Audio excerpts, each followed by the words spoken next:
This is Suzanne Wagner, and I'm doing a little personal note that I'm putting in my newsletter, but I thought I would go ahead and put it out on YouTube. And so this is the newsletter, the personal note that I put in for the newsletter of September 2020. It's all about keeping the faith. I know that is difficult, and I know that the next 3 months we will see things that would normally be incomprehensible in our country and in our world. I know many of you cannot imagine what is going to unfold while you have to see it for what it is, because you have to know what you are up against. You have to also remember that there are more good people in this country than those that have drunk the KK Kool-Aid. We are born into a society that gave us certain promises and guarantees. We have put a lot of time and effort into making ourselves into a positive example in this world and to represent the best that America offers. No one can take that away from you. No matter your age, you have lived in a world that worked, even though there was great room for improvement, and it can work again with some very major modifications. The flaws in our democracy have been blatantly revealed, and they will need to be amended and changed to keep this country in a position of impact and influence for the future. There is a lot of work to do ahead of us. Honestly, it will take decades to heal what has been broken, smashed, shattered, and crippled. Some of it will have to be completely started over with massive new rules and changes. It is going to be difficult for everyone. Healing happens over time with great effort, informed skills, and honest evaluations. So much has been taken from us, and while many do not feel the total impact of that, know that you will soon enough. Then remember whose fault it is. It is ours.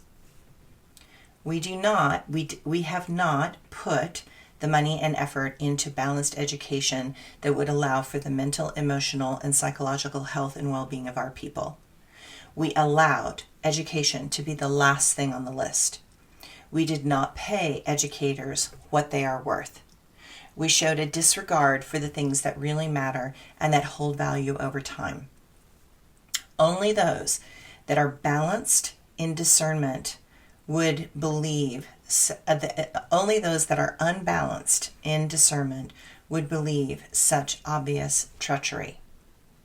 It is only those that have been brainwashed with information that is antiquated, not backed up by science and facts, that were unable to see past the distortions and lies.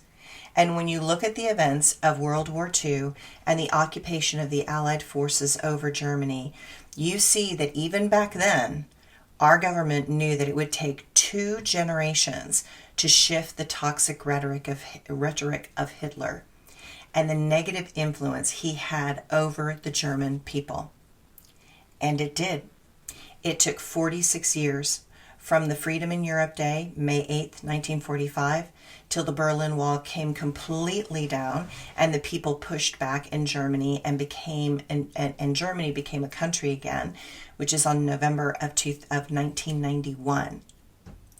Even though the Brandenburg Gate section was opened in 1989, and that's what everybody remembers with the coming down of the Berlin Wall and all the riots and people with sledgehammers on the wall, they were actually at one section of the wall, which was the Brandenburg Gate.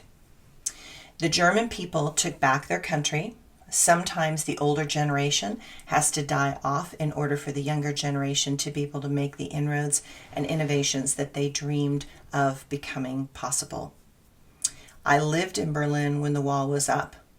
I remember, clear as a bell, the feeling of darkness, fear, and oppression. I am grateful that I had that experience because I was not blind in any way as to what was happening in this country at this time. I know all the signs.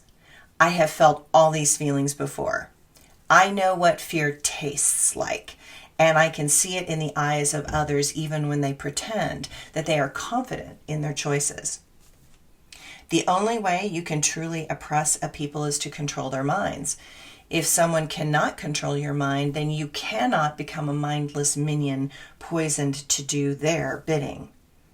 Never give your autonomy over to anyone else. Giving it away seems easy to do, but getting it back is tremendously hard. Where I have tremendous faith in humanity is from tests that they did in World War II and beyond to see if you can really reprogram a person's mind. What they found was that you cannot change who someone really is deep down inside. No matter what anyone tried, they were unable to make a mind into a computer and to do what they wanted. That shows that the seat of the soul is something that is beyond the understanding and comprehension of our small brains at this moment in time. And while they found that you can temporarily distort a mind into believing something, inevitably that soul will awaken and return that person to its authentic state of being. I know such things take time. I watched the struggle while I lived in Germany. I saw the squatters' riots and the demonstrations. I had a neo-Nazi pick me up in a cab. He was the cab driver. I know how afraid I was as this man yelled at me that I was friends with gay people. And I had been at some friends' home for their dinner, and they were a gay couple. I listened to him as he spoke of how he hated all Americans. I had a very German name, Suzanne Wagner. I mean, like, how much more German is that? And I had a very Berlin accent because I learned German in Berlin. So he didn't detect that I was an American. But trust me, the whole time I was sitting there going, don't make a mistake. Don't make a grammar mistake. Don't say this the wrong way. I have lived through this moment again and again when I was younger.